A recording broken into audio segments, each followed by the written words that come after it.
How cold is the Earth in the ancient continent period? The whole planet was covered with ice and snow for hundreds of millions of years.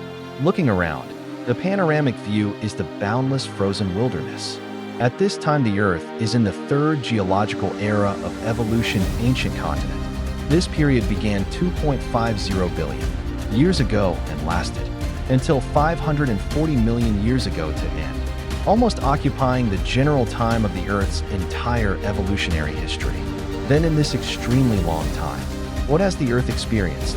Let us go back to 2.50 billion years ago. A single-celled organism called cyanobacteria began to rise and multiply rapidly on the Earth. Almost all over the planet at a time, they feed on carbon dioxide, release oxygen through photosynthesis.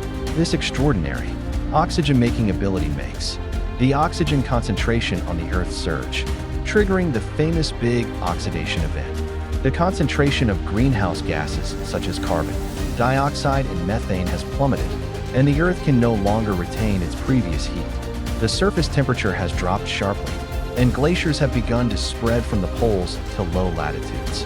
With the expansion of glaciers, the albedo effect has begun to intensify. The white ice and snow reflect sunlight, preventing the accumulation of heat, making the Earth even colder. Finally, the bitter cold solidified the waves in the Qidao region into glaciers. The whole Earth fell into a cold and lonely ice age.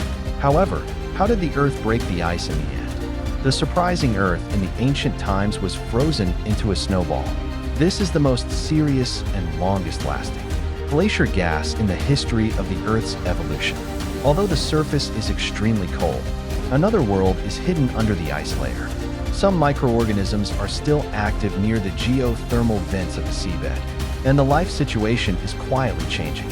After the Ice Age lasted for about 300 million years, the underground active magma finally couldn't help but move. Large-scale mountain building began. The continent began to decompose, and volcanic eruptions opened several openings on the surface. However, the power of volcanic eruptions alone may not be enough to melt the glaciers of the entire planet.